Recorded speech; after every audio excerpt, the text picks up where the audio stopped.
আসসালামু আলাইকুম। আমি আপনাদের আজকে বিকেলটা ঝটপট রেসিপি দেখিতেছি।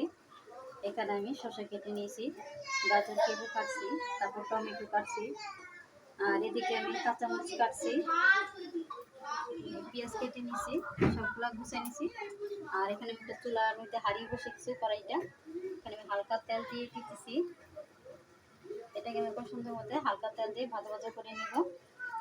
এটা একত্রে করি ভাজা ভাজা করবো। একে সব দিয়ে দিতেছি।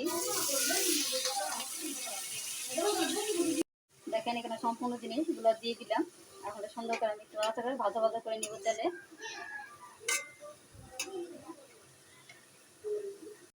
আটা নিয়ে নিলাম, এগুলো এখন পানির ধারা পাতলা করে গুলো নিব। আর লবণটার পরিমাণ মতো যে যেরকম পান এরকম ভাবে দিয়ে দিবেন। এটা এখন পানির দ্বারা সুন্দর করে গোলাবো। দেখেন এখানে পানি দিয়ে দিতেছি। এটা আমি পাতলা করে গোলাবো, এর জন্য আমি পানিটা একটু বেশি দিয়ে দিব, যেহেতু এটা পাতলা করে গোলাইতে হবে। আর একটু পানি লাগবে। দেখেন এটা হয়ে গেছে, আমি এটা চুলা থেকে নামিয়ে দিতেছি। আমি এখানে ফেরাফিটে কড়াইটা বসিয়ে দিলাম। এটা আমি তেল দিয়ে দিতেছি।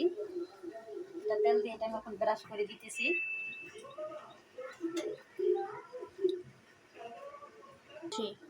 দেখেন এখানে আমি আটাটা দিয়ে দিতেছি। এটা আমি সুন্দর করে পাতলা করে মেলে নেব তাওয়ার মধ্যে, পুরো তাওয়া ট্রাই করে।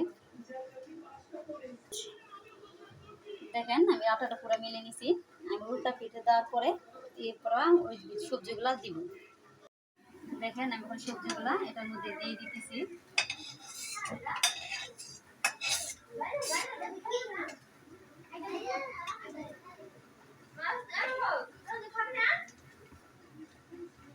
দেখেন আমার এটা মেলা সবজিটা মেলা হয়ে গেছে। কিছুক্ষণ বাদে দিয়ে দিব আবার। দেখেন আমার রেসিপিটা হয়ে গেছে খুব শর্টকাটে। যদি আপনাদের ভালো লাগে তো সাবস্ক্রাইব করে আমার পাশে থাকবেন, আমাদের পাশে সাহায্য করে দেবেন। যদি ভুল ত্রুটি হয় আল্লাহর রাস্তায় মাফ করবেন। যে যেখান থেকে আমার অনুষ্ঠান দেখবেন সবাই আমার জন্য দোয়া করবেন। আজকের মতো আমি এখান থেকে বিদায় নিছি। আল্লাহ হাফিজ।